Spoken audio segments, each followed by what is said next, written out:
Olá, meu amor, o que haces acá? O que você tá fazendo aqui, hein? Não tô entendendo. E aí, o que foi que aconteceu? O que será que você deixou passar, hein? Onde foi que você não prestou muita atenção?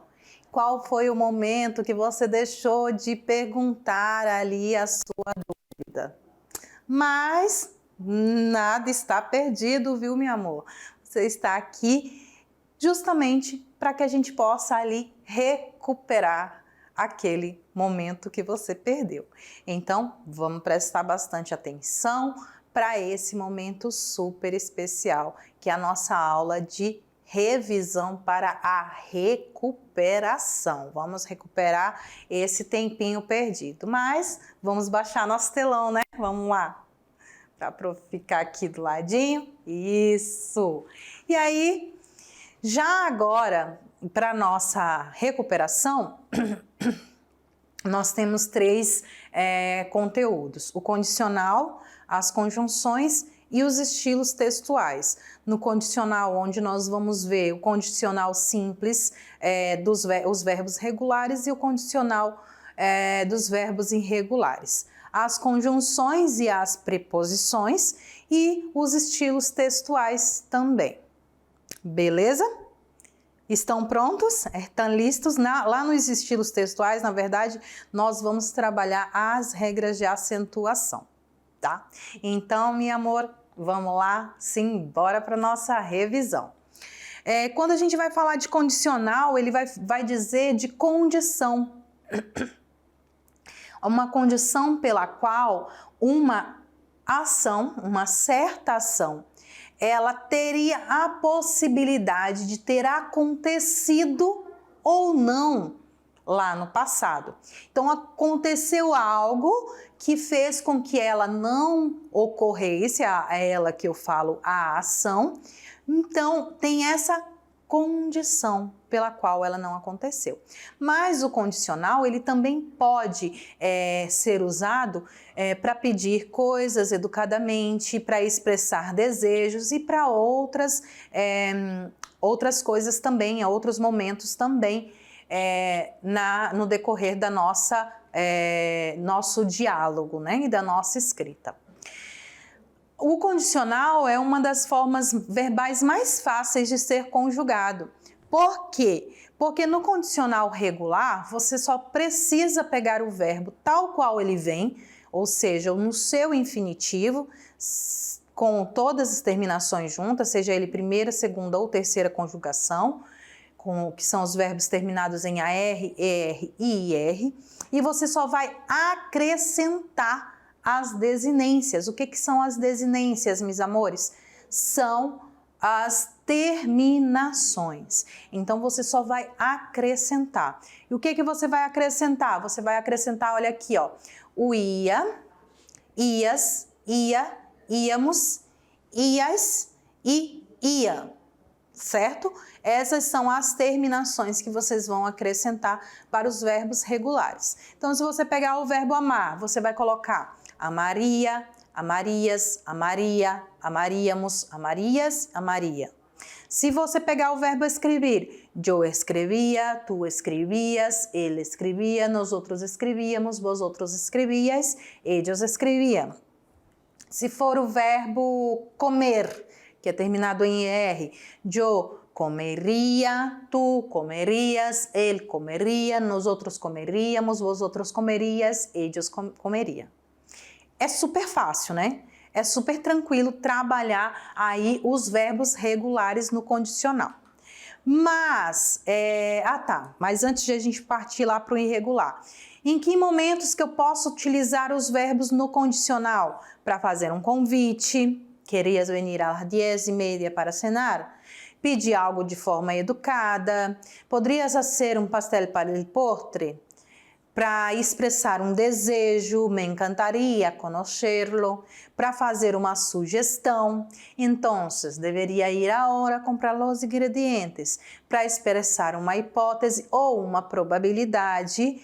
Sim, claro, pero a lo mejor chegaríamos um pouco tarde. E, especialmente, para expressar ações que tinham chance de ter acontecido, porém não aconteceram, por algum motivo. Se supiera que estava em casa, não tardaria em chegar. Então, esses são os usos do condicional simples. Já o condicional irregular, nós vamos pegar a mesma irregularidade que temos no futuro simples, que são apenas de 12 verbos. São os verbos tener, o verbo venir, o verbo poner, o verbo poder, o verbo saber, o verbo decir, o verbo querer, o verbo haver, o verbo hacer, o verbo caber, o verbo valer e o verbo salir. Nós vamos fazer essa mudança dele, essa transformação, onde o tener vai ficar tendre, então vai ser tendria, tendrias, tendria, tendríamos, tendrias, tendria. Esse monte de R às vezes confunde ali, enrola tudo na hora de a gente falar, né? Benir vai ficar bendre, bendria, bendrias, bendria, bendríamos, bendrias, bendria. O poner, que é o de pôr, pondre, pondria, pondrias, pondria, pondríamos, pondrias, pondria. O saber vai ficar sabre, sabria, sabrias, sabríamos, sabrias, sabria. O decir vai ficar dir, diria, dirias, diria, diríamos, dirias, diria. Só lembrando que eu só não estou falando pronome, mas vocês, né, já sabem que eu estou falando na ordenzinha, né? Eu, tu, ele, usted, nosotros, vosotros e ellos. O querer, ele vai ficar com 2 R's. Então vai ficar queria, querrias, queria, querríamos, querias, queriam. Haber, abre, abria, abrias, abria, abrias, abríamos, abrias, abria. Hacer, ar. Arria, arrias, arria, aríamos, arias, arria. O caber, cabria, vai ficar cabre. Cabria, cabrias, cabria, cabríamos, cabrias, cabria. O baler, baldre. Baldria, baldrias, baldria, baldríamos, baldrias, baldria. E por último, salir, saldre. Saldria, saldria, saldria, saldríamos, saldrias e saldriam. Ufa, terminamos, né? Muito rrr, eu já estava quase que virando um motorzinho aqui, de tanto que estava vibrando o R. E é isso, galera, esses são os verbos no irregular, com as suas irregularidades. Aí agora a gente vai falar das conjunções. Quais são as conjunções? Coordinantes e subordinantes, onde as coordinantes vão estabelecer termo ou vão estabelecer ação entre os termos ou orações independentes, ou seja, sem eles estarem juntos vão continuar fazendo sentido, tá? Se eu tirar ali a conjunção, as frases soltas terão sentido, ela não vai estar dependendo uma da outra. E as subordinantes já é o oposto. Se eu tirar a conjunção, não fará sentido, pelo menos uma delas, porque uma delas vai ter a necessidade da complementação da oração principal. Então, uma depende da outra, que são as subordinantes. As coordinantes, que eu já falei, né, que vai fazer essa ligação em unidades equivalentes, elas podem ser divididas em copulativas, explicativas, adversativas, disjuntivas e distributivas. Onde vamos já para os exemplos, né? Nas copulativas nós temos, são algumas, né? Mas as principais são i, e, ni e que. La conocí hace 2 días y me cayó súper bien. As disjuntivas, o, ora e bien. Nas disjuntivas, o que mais acontece é o uso do o, que seria o nosso ou da língua portuguesa. corre una manzana o una pera.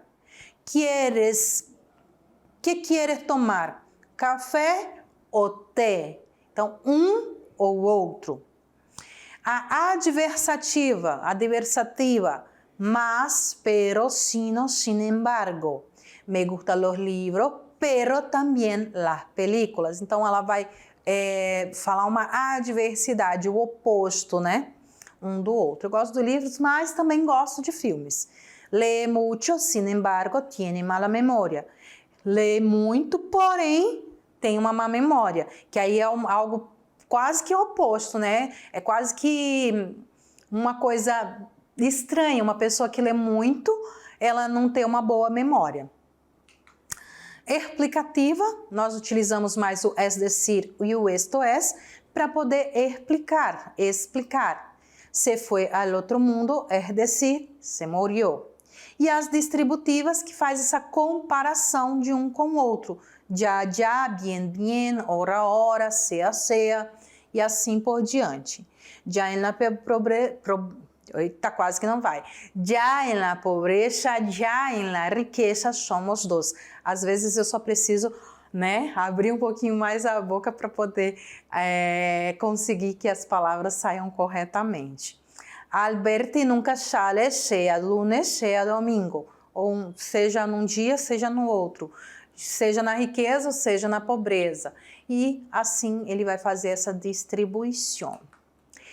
As subordinantes, elas vão precisar, né, vai estabelecer essa relação de dependência, interdependência, onde uma depende da outra, utilizando as conjunções de causa, de concessão, de condição, de consequência, de finalidade ou de tempo. A de causa, nós utilizamos mais o que, o porquê, puesto que e o pues. Não me surpreendió lo dicho, puesto que já lo sabia. Então, é a causa. Por que ele não se surpreendeu? Porque ele já sabia. A concessiva, que vai dizer uma concessão, algo ali que vai indicar quase que uma oposição, aunque, apesar de que, si bien me propongo hacer este plato, aunque me lleve horas haciendo. Eu me proponho fazer esse prato, ainda que me leve muitas horas fazendo. Condicionales, que vão indicar a condição, né, pela ação. Si, en el caso que, como. Le hablé como se fuera su padre. Qual é a condição? Com que condição que eu falei com aquela pessoa? Como se eu fosse o pai dela. Consecutiva, a consequência. Se uma ação existe, qual é a consequência dela? E essa consequência só existe porque aquela ação existe. Luego, con que, por lo tanto. Pienso, luego existo. Se eu existo é porque eu penso. Se eu penso é porque eu existo. Então, é uma consequência uma da outra. Finales, a que, para que e para. Sempre há que manter-se mentalmente ativo, a fim de superar-se permanentemente. Então, qual é a finalidade de manter a mente ativa? De me superar permanentemente. E por último, de tempo, né? Tempo falando de espaço, né? De momento exato. Quando? Apenas enquanto. Quando leía, le temblavam as manos. Então, em que momento que tremiam as mãos? Quando estava lendo. E aí a gente tem as preposições, que são aquelas palavras invariáveis, onde nós utilizamos para unir um termo a outro e que elas vão indicar uma dependência. É necessário o uso de preposições nas frases, porque sem elas não faria sentido. Por exemplo, voy Madrid autobús. E aí? O que é isso? Voy Madrid autobús são só palavras soltas, mas com as preposições, voy a Madrid en autobús. Aí sim, uma está dependendo da outra e as palavras não estão mais soltas. E nós temos as preposições a, que vai expressar direção, lugar, modo, finalidade, movimento e tempo. A preposição ante, que vai se referir a situações definidas, também usado no sentido figurado, né? Apareceu ante todos, diante de todo, ou de todos, ou ante la evidência me callo, diante da evidência eu me calo. Barro ou so, que seria o so é o nosso sob, com B mudo, vai expressar dependência ou situação inferior, que é abaixo. E se ele trabalha bajo sua orientação, de acordo com a sua orientação. Cabe significa perto de, junto a. Atualmente ele é usado apenas em poesia, não é uma utilização comum. Contra e verso, que vai denotar limite, oposição. O de, que vai expressar movimento, origem, permanência e propriedade. Nós utilizamos esse de também para indicar quando estamos em um veículo ou a maneira com que vamos a algum lugar. Mas em espanhol nós não utilizamos o de, nós utilizamos o em. Então eu não vou de autobús, não vou de autobús. Eu vou em autobús, porque eu vou dentro do ônibus. Desde indica procedência, lugar, distância e tempo. O durante, que vai significar tempo ou época. O em, lugar, modo e tempo. O entre, uma situação entre duas coisas ou duas pessoas ou uma dúvida. O hacia, que é uma direção, vou até, eu vou em direção a, eu vou hacia. E eu vou hasta, hasta eu vou até, é um limite. Hacia, direção, hasta, limite, ok? E por último, as regras de acentuação, onde nós temos as agudas, adianas, as esdrúxulas e sobresdrúxulas. Sobresdrúxulas é uma a mais que nós temos em relação à língua portuguesa. As agudas, onde a sílaba tônica ou sílaba mais forte é a última, e serão acentuadas quando terminarem em N, S ou vogal. As dianas, elas são aquelas onde a sílaba tônica é a penúltima, contando, né, de trás para frente, ou a segunda contando de trás para frente. Elas vão ser acentuadas quando não terminarem. Quando não terminarem, ela vai ser o oposto das agudas. As agudas terminam em N, S e vogal. As dianas são o oposto, quando elas não terminarem em N, S e nem vogal. Já as esdrúxulas e as sobresdrúxulas, as esdrúxulas, que são as antepenúltimas, e as sobresdrúxulas, antes da antepenúltima, todas serão acentuadas em sua sílaba mais forte, em sua sílaba tônica. Nós também temos as regras ainda de acentuação com os ditongos, hiatos e tritongos, que vai seguir a mesma regra da língua portuguesa. Porém, o que vai mais mudar é aqui, ó, na questão dos monossílabos, tá? Onde em espanhol os monossílabos não são acentuados, diferentes do português, que no português, por exemplo, chá é um monossílabo e é acentuado. Pé é um monossílabo e é acentuado. Em espanhol, eles não são acentuados, tá? Porque monossílabos não são acentuados. Porém, se for uma palavra que ela é homônima, lembra lá dos homônimos? Que aí a gente vem falar da homógrafa, que são escritas da mesma maneira. Então, se elas forem homógrafas, aí sim eu vou precisar acentuar em alguns casos para poder diferenciar uma da outra, uma classe de palavra da outra ou um significado do outro. E também os advérbios acabados em mente, eles vão se acentuar de acordo com as regras das dianas, agudas e esdrúxulas, de acordo com a sua finalização depois que eu tiro o mente. Se eu elimino mente, aí se ela for uma diana, ela é acentuada ou não, ok? E aí eu trouxe para vocês aqui também algumas palavras que são diacríticas, que levam a tilde diacrítica, ou acento de diferenciação, que é nesse caso dos monossílabos. O tu, que é um possessivo, um pronome, e o tu com acento, que é o pronome pessoal. o possessivo e o pessoal. O ele sem acento é o artigo, que é o artigo masculino singular o, e o ele com acento é um pronome pessoal ele.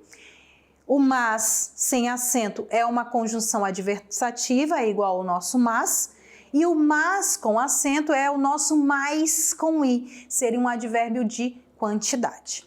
Ok, meus amores?